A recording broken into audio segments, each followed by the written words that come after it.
ప్రియ దేవుని బిడ్డలరా, మీ అందరికీ ప్రభు అయిన యేసుక్రీస్తు వారి నామమున వందనాలు తెలియపరుస్తున్నాను. బాగున్నారా?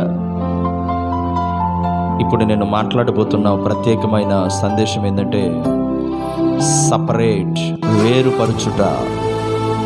అవును కదా, ఇప్పుడు అందరూ సముద్ర ప్రాంతంలోకి బయలుదేరుతున్నారు. 65 రోజుల చేపల వేట విరామం తర్వాత నూతనంగా మరల చేపల పడతాకి బయలుదేరుతున్నారు. ఈ చేపలు పడటానికి బయలుదేరుతున్న వీరు బహుప్రయాస. చేపల వేట అంటే మామూలు విషయం కాదు. ఈ 65 రోజులు ఎంతగా విరామం తీసుకున్నారో, ఇప్పుడు విరామము లేని పని, విశ్రాంతి లేని పని ఇప్పుడు ఈ జాలరులకు. వలలు తీసుకొని బోట్ల మీద వేసుకొని మెత్తన వల, నానా జాతుల వల, లాగుడల, రకరకాల వలలు, చిన్న వల, పెద్ద వల, అలా వలలు తీసుకొని రైతులను సమకూర్చుకొని బోట్ల మీద, ఓడల మీద ఇప్పుడు సముద్ర ప్రయాణము అవుతున్నారు.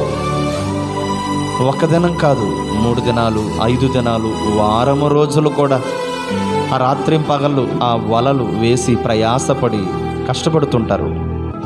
ఆ సముద్ర గర్భంలోకి వెళ్ళి వారు వలలు వేసి అక్కడ చేపలు పడటానికి ప్రయాసపడుతున్నారు. మొత్తానికి 5 రోజులు అయిన తర్వాత ఆ డీజిల్ ఉన్నంత వరకు, ఆ ఐస్ అయిపోయేలోపు మొత్తానికి వలలు లాగుతూ ఉంటారు, చేపలు పడతాయి. సంతోషంతో, ఆనందంతో దేవా నీకు స్తోత్రం అని చెప్పుకొని ఒడ్డుకొచ్చేస్తారు.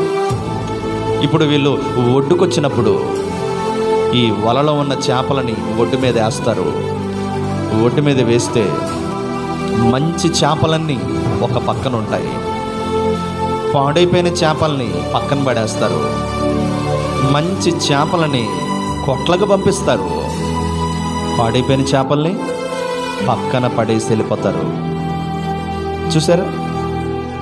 అవే మనుషులు, అవే వలలు, అదే బోటు, చేపల వేట చేసింది వాళ్ళే, వేసింది ఒక్క వలే, లాగింది వాళ్ళే, కష్టపడింది వాళ్ళే, ప్రయాసపడింది వాళ్ళే. తిరిగి వచ్చేసరికి అదే వల, అవే చేపలు. ఇప్పుడు ఎన్నుకునే సమయానికి కొన్ని చేపలు ఏమైపోయినాయి? పాడైపోయినాయి. ఎన్నుకునే సమయానికి, ఎంచుకునే సమయానికి కొన్ని చేపలు ఏమైనాయి? పాడైపోయినాయి. కొన్ని మంచి చేపలు కొట్లకి వెళ్ళాయి. పాడైపోయిన చేపలు, కుళ్ళిపోయిన చేపలు ఏమైపోయినాయో తెలుసా? పక్కన వేయబడ్డాయి.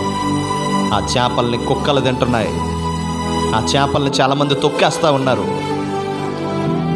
ఏంటి దీని అర్థం? అదే వేరుపరుచుట, సపరేషన్ చేయబడుట. 3 రోజులు, 4 రోజులు ఈ చేపలు అదే వలలో ఉన్నాయి, ఈ చేపలు అదే బోటులో ఉన్నాయి. కానీ ఎన్నుకునే సమయం వచ్చేసరికి ఏమైపోయినాయి? కొన్ని చేపలు, పాడైపోయిన చేపలు పక్కన వేయబడ్డాయి. నా ప్రియ దేవుని బిడ్డ, దేవుడు కూడా సపరేట్ చేయబోతున్నాడు.